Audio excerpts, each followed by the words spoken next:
하나님 말씀 사무엘상 16장 1절에서 13절까지를 보겠습니다.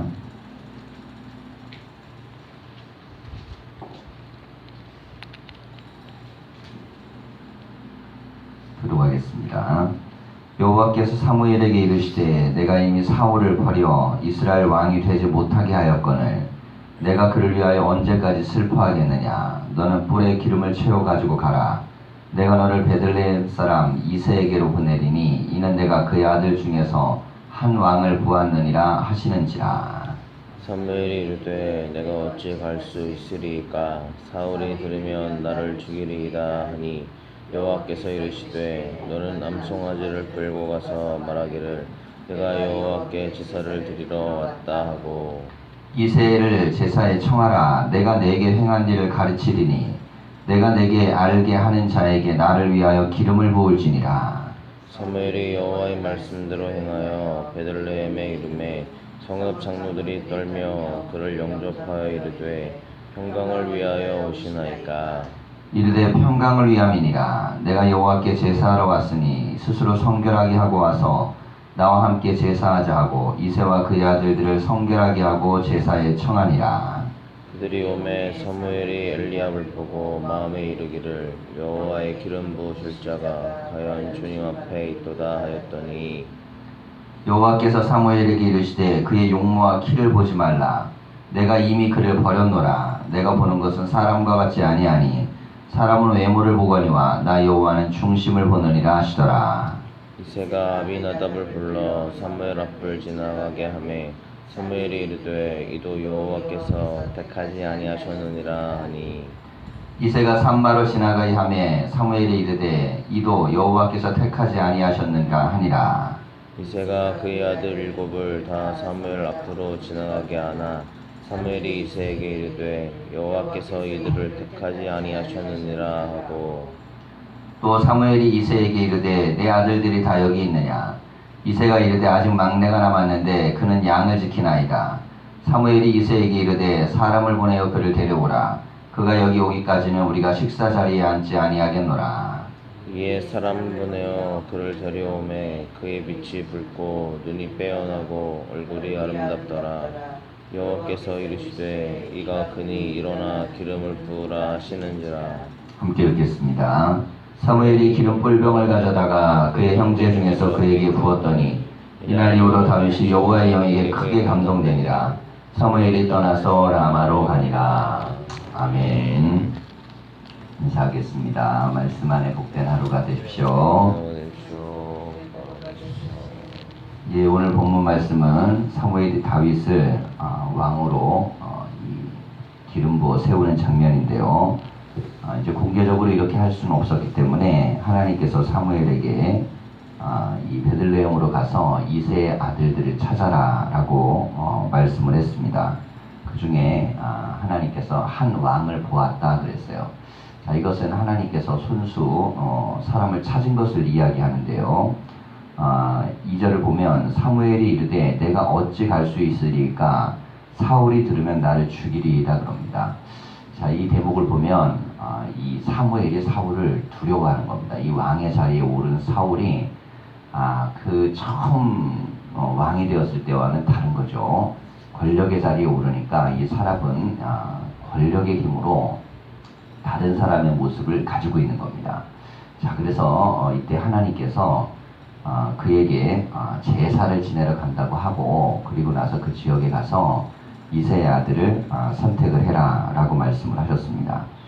자, 우리가 이제 6절 이하를 보면 그들이 오매 사무엘이 엘리압을 보고 마음에 이르기를 여호와의 기름 부으실 자가 과연 주님 앞에 있도다 하였더니 그랬습니다.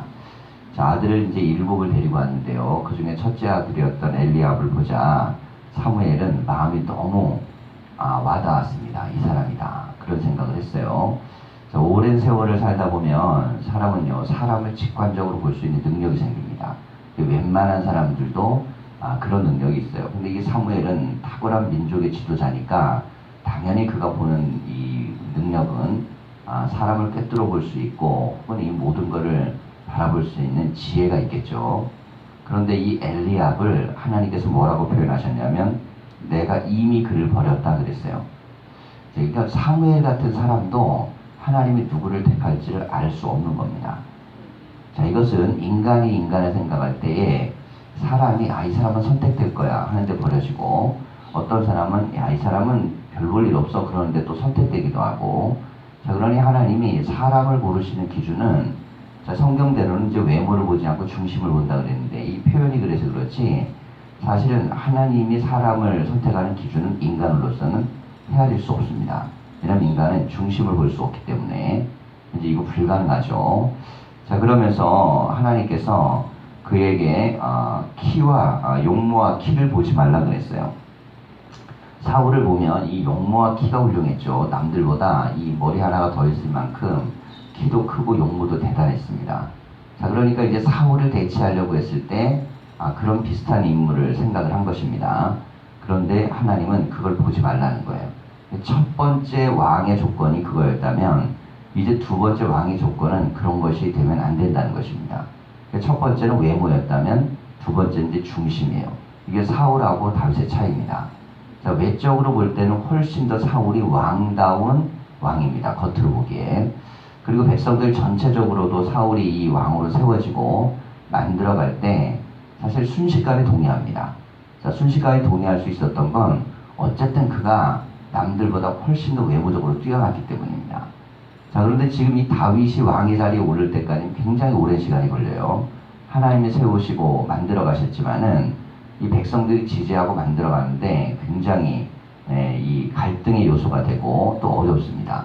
자, 그 중에 하나가 뭐냐면, 다윗이 출중하긴 한데 사울에 비하면 외모가 그렇게 대단한 왕의 감이 제목이 아니에요. 자, 그런데 하나님은 뭘 보셨다 그랬냐면 이제 중심을 보셨다, 그렇게 이야기를 했습니다.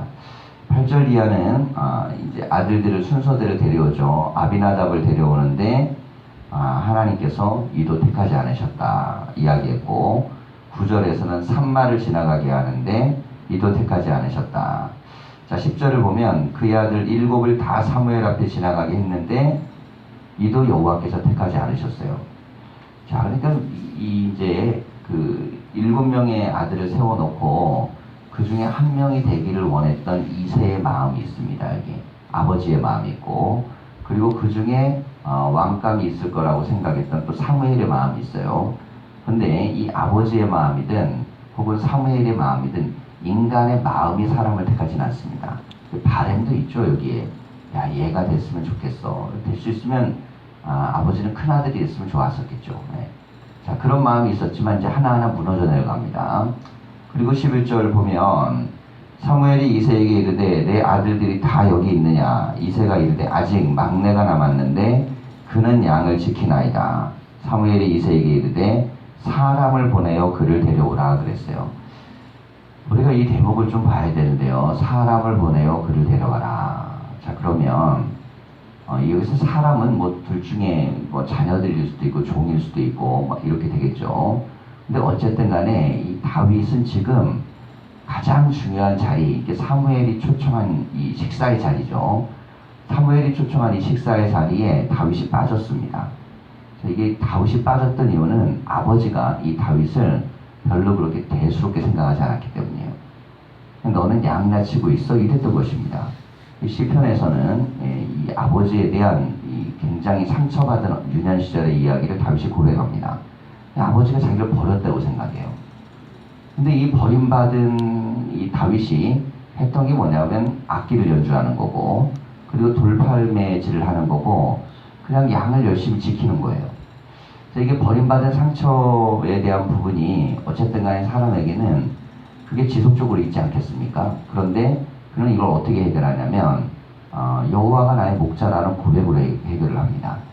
사람은 이제 형제가 많으면 그 중에 반드시 내가 버림받았다는 생각을 또 갖게 되는데, 이 집은 좀 특이한 게 보통 버림받았다는 생각은 가운데가 갖게 돼 있어요. 이게 뭐 심리학적으로 그렇습니다. 가운데 낀 아이는 이 버림받았다는 생각을 많이 갖습니다. 그리고 이제 첫 번째 아이 같은 경우는 굉장히 내가 뭐 무게감을 많이 갖고 있고 무거운 짐을 지고 있다는 생각을 많이 합니다. 반면에 막내들은 대부분 어떤 생각을 하냐면 어쨌든 간에 내가 사랑을 많이 받았다고 느낍니다. 실제로 이게 막내들이 사랑을 많이 받아요. 근데 이 다윗은 아버지에게도 그렇게 사랑을 못 받는데 형제들에게도 또 무시당하죠. 이게 이제 골리앗과의 전투가 있었을 때 아버지 심부름 차 갔더니 또 전쟁 구경 왔냐? 그러면서 막 핀잔을 주고요. 형들이 뭐라고 합니다. 근데 이 대목을 보면 이미 사무엘이 와서 이 뿔병에 기름을 붓는 장면을 그들이 봤어요. 그러니까 여호와께서 다윗을 선택한 걸 압니다. 그런데도 막 핀잔을 주고 함부로 합니다. 이게 뭐냐면 동생을 하찮게 여기고 미운데 이제 내가 돼야 되는데 막내가 됐으니 얼마나 형들이 화가 나겠어요. 그리고 자기들은 훨씬 더 훌륭하다고 생각하는데 막내 별 볼 일 없는 애가 이렇게 됐으니 얼마나 또 마음이 그랬겠습니까. 근데 현실 판단력이 좋으면 그러면 이 다윗이 왕이 될지도 모르는데 그러면 잘해주지 않겠어요? 그런데 형들은 그러지 않습니다. 네가 아무리 왕이면 왕이지 내가 아직까지 형인데 그리고 왕이 된 것도 아니고 그 전쟁터에 나와 있을 때 자기들은 군인으로 가 있었고 다윗은 여전히 집에서 양을 지키고 있었습니다. 자, 이걸 보면 다윗을 대하는 아버지의 태도든 혹은 형제들의 태도가 이 다윗을 갖다 그렇게 이렇게 편안하게 대해주지 않았습니다. 자, 그랬는데 이 막내가 양을 지키고 있습니다. 그래요.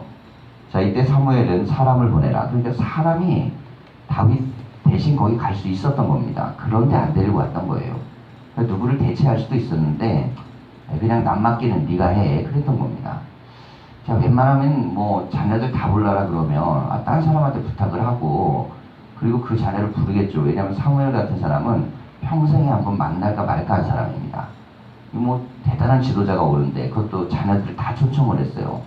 그 자리에 다윗을 뺐다는 건 아버지가 그만큼 다윗을 별 볼 일 없게 생각한 것입니다.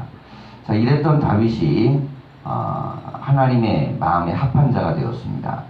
12절을 보니까 이에 사람을 보내어 그를 데려오매 그의 빛이 붉고 눈이 빼어나고 얼굴이 아름답더라 그랬습니다. 자, 이 대목을 보면 그의 빛이 붉고 이거는 그만큼 활기찬 모습이고 또 눈이 빼어나고 그랬습니다. 눈이 빼어나다는 건 사람이 갖고 있는 강력한 이 상대방을 끄는 매력입니다. 그리고 눈이 빼어난 건 자신감입니다. 이 다윗이 자신감이 넘치는 거예요. 자, 얼굴이 아름답더라. 자, 이게 얼굴이 아름답다라는 표현은 사실은 남자에게 이렇게 이렇게 쓰기 좋은 표현은 아니에요. 일종의 오늘날 표현은 꽃미남 같은 건데 이게 이제 남자는 좀 남성스럽게 생기고 막 군인답게 생기고 왕답게 생겨야 되는데 다윗은 그렇지 않았습니다. 그냥 미모가 남자인데 여자처럼 예쁜 거예요. 자, 이게 이제 좋은 표현으로 이렇게 돼 있는 겁니다. 자, 그런 모습을 가지고 있어요. 또 음악도 좋아하죠. 그리고 막내죠. 아직까지 나이도 젊죠. 자, 이랬던 모습을 보고 나서 여호와께서 이르시되 이가 그니 일어나 기름을 부으라 하시는지라 그랬습니다.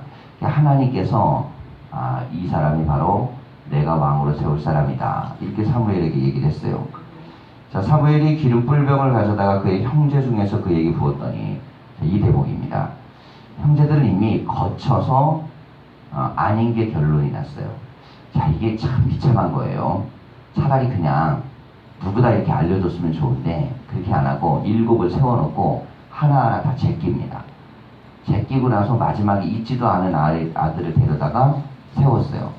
자, 그럼 여호와께서 그가 양치기로 여기 없다는 걸 모르셨겠어요? 처음에 알려주시면 되잖아요. 처음에 여기 7명 중에는 없어. 그럼 조용히 7한테 얘기 안 하고 상처 안 주고 그리고 나서 얼마든지 다윗을 데려올 수 있지 않습니까? 자, 그런데 하나님은 7 다 세워놓고 하나씩 다 제낍니다. 이거 세상 말로 하면 고약한 거죠. 네. 아니면 시킬 거면 모를까 안 시키면 왜 제껴요? 이게 일종의 이게 뭐냐면 누구 하나 뽑으려고 일부러 거기에다 줄 세우게 한 거잖아요. 그것도 형들을 갖다가 막내 뽑으려고 형들을 줄 세우게 했고 하나님이 그것도 한 사람씩 면접을 보게 해갖고 제껴나갑니다. 왜 이렇게 하시는가? 우리가 이런 것들도 좀 생각을 해봐야 돼요. 그냥 다윗이라는 아이가 있다. 그를 데리고 오라고 해라. 그가 나에게 합하다. 이러실 수 있잖아요. 사울을 택할 때 그렇게 하셨어요. 자, 그런데 지금 다윗을 택할 때는 7 형제 다 세우고 그 중에 막내를 세웁니다. 자, 그럼 왜 이 절차를 밟으셨는가? 그 이유는 바로 하나님이 사무엘의 눈으로도 볼 수 없는 방식으로 하나님을 택하심을 알려주기 위함입니다. 자, 이게 이제 중요해요. 사울을 딱 봤을 때 사울은 사물이 봐도 왕감이었어요. 야, 키도 크고 장대하고 이 사람은 군인이고 능력 있겠다. 딱 생각했습니다. 자, 하나님이 이스라엘이 원하는 왕을 이렇게 선택을 했죠. 자, 그런데 이번에는 사무엘이 봐도 왕감인 사람, 그런데 하나님 제끼시는 거예요. 자, 두 번째부터 다 제끼는 겁니다. 자, 이건 무엇을 택하는 것, 얘기하는 것이냐면 사무엘이 지금 슬퍼하고 있잖아요. 누구 때문에 슬퍼합니까? 사울 때문에 슬퍼합니다. 왜냐하면 자기가 세웠기 때문에. 자기가 세운 사람이니까 하나님께서 그를 버리셨어도 마음이 막 슬픈 거예요. 근데 하나님께서 슬퍼하지 마라 그럽니다. 언제까지 슬퍼하겠냐? 가가지고 다른 사람을 왕으로 세워라 그럽니다. 자, 여기에서 보면요, 하나님 마음하고 사울 마음이 일치가 되지 않아요. 사무엘 마음하고. 하나님 마음은 이미 사울에게서 떠나버렸습니다. 그랬는데 사무엘의 마음은 여전히 사울에게 슬픈 마음이 있는 거예요. 인간적으로 보면 얼마나 또 정이 있고 좋아 보입니까? 그런데 하나님의 의가 이루어지는 데 있어서는 단호함이 필요하고 그 단호함이 무너져 버리면 안 되죠. 그래서 사무엘이 이번에 왕을 세울 때 너는 그냥 내가 시키면 시키는 일을 하는 종이야 라는 걸 가르쳐 주는 겁니다. 그러니까 사무엘이 왕을 세우는 게 아니고 하나님께서 왕을 세우시는 거죠. 그래서 7명 네 눈에 봤던 사람 아니지. 내가 원하는 사람은 따로 있는 거야. 이 과정을 거쳐서 다윗을 세웁니다. 그리고 사무엘이 보니까 그는 하나님이 이런 면을 갖고 선택하시는구나 하는 그 세 가지 요소가 있었어요. 눈이 붉고 그의 빛이 나고 눈이 붉고 눈이 빼어나고 얼굴이 아름답다. 자, 이 대목을 딱 보면서 하나님께서는 이제 여전히 이거 뭘 봅니까? 예, 사무엘이 외모를 본 거예요. 그럼 뭘 못 봤습니까? 중심은 못 봅니다. 하나님은 중심을 보지만 사무엘은 중심을 못 봅니다. 자, 우리가 삶을 살아가면서요, 우리의 한계가 그겁니다. 우리는 중심을 볼 수 없다는 거예요. 그래서 우리가 하나님의 뜻을 맞출 수가 없습니다. 하나님이 원하시는 게 뭔지 알 수도 없고 하나님의 뜻대로 우리는 행할 수도 없어요. 왜냐하면 우리는 하나님이 뭘 원하시는지를 알 수 없습니다. 자, 그러니 우리가 하나님과의 관계가 만약에 단절되어져 버리면 도대체를 알 수가 없는 거예요. 근데 지금 사무엘은요, 만약에 하나님과 단절됐다면 첫째를 왕으로 세웠을 겁니다. 충분히 그 빼어난 외모나 그리고 모습을 봤을 때는 왕감이라고 생각을 하죠. 자, 그러니 왕으로 세웠을 때는 첫째 엘리압을 세웠을 텐데 사무엘은 하나님의 음성을 듣는 자였기 때문에 그는 7가지 갈 때까지 그들이 아님을 알게 됐어요. 자, 이것이 무엇이냐면 우리는 중심을 보지 못하지만 중심을 보시는 하나님 음성을 들을 수 있어야 됩니다. 자, 이렇게 되면 우리는 삶을 성공할 수 있어요. 그래서 기도가 중요하고 하나님과의 영적인 교통이 중요합니다. 하나님과의 영적인 교통이 되지 아니하면 중심을 볼 수가 없습니다. 근데 주께서는 우리에게 기도할 때 무엇을 알려주냐면 사람을 어떻게 대해야 될지에 대한 판단력을 줘요. 그럼 언제 줍니까? 내가 사람을 직접 대할 때가 아니고 그 이후에 하나님 앞에 대화할 때입니다. 사람을 눈으로 볼 때가 아니라 하나님과 기도할 때, 그때 하나님은 사람에 대해서 알려줍니다.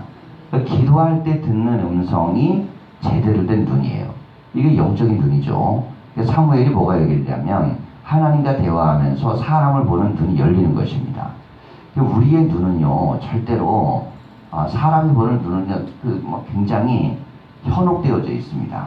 굉장히 많은 부분에 있어서 인간의 지식, 경험, 그리고 판단에 기초하기 때문에 이게 중심으로 들어가기가 굉장히 어려워요. 그런데 우리는 그걸 믿기가 쉽습니다. 왜냐하면 세월을 많이 살고 인생의 경험이 많을수록 내 판단력을 안 믿으면 위험해져요. 그래서 사람은 자기가 이렇게 생각하는 것을 믿기를 원하고 그리고 그 판단력을 확고하게 붙듭니다. 그런데 지금 사무엘도 그래요. 그런데 하나님이 아니다. 너의 판단력은 틀렸다라는 거예요. 그러면서 하나님이 대화하시면서 다윗을 부르시는 겁니다. 자, 우리가 기도의 자리에 나아가면서 주의 음성을 들어야 되는 이유는 바로 내 생각과 하나님 생각이 다를 수 있기 때문에, 그리고 우리는 절대 중심을 볼 수 없기 때문입니다. 오늘도 우리가 주의 말씀을 붙들고 하나님 음성으로 사람을 보고 세상을 보는 귀한 날이 되시기를 간절히 축원합니다. 예. 기도하겠습니다.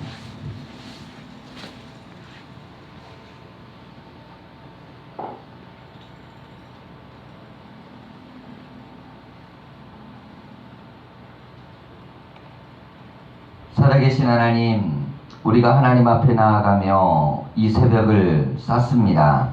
제단 앞에 나와 기도하는 이유는 우리가 분별력이 약하여 세상을 보지 못하며 사람을 보지 못하며 그들의 중심을 분별하는 분별력이 없음을 하나님 우리가 고백합니다. 하물며 사무엘조차도 하나님이 원하시는 사람을 하나님 분별하지 못했습니다. 그런데 우리 어찌 하나님 우리 부족한 자들이 하나님 사람을 알며 그들 안에 아버지라는 사람의 분별력을 가질 수 있겠습니까? 우리에게 지혜를 주시고 오직 하나님의 뜻을 알게 하시는 기도의 영들을 허락하여 주셔서 마음이 열리고 영혼이 열리고 심령이 열리고 하나님의 뜻들을 분별하여 알 수 있도록 은혜를 내리워 주시옵소서. 귀한 물질을 드리며 하나님 앞에 고백하고 하나님 기도하는 내용들마다 응답하시고 역사하시기를 원하오며 예수님의 이름으로 기도하였습니다. 아멘.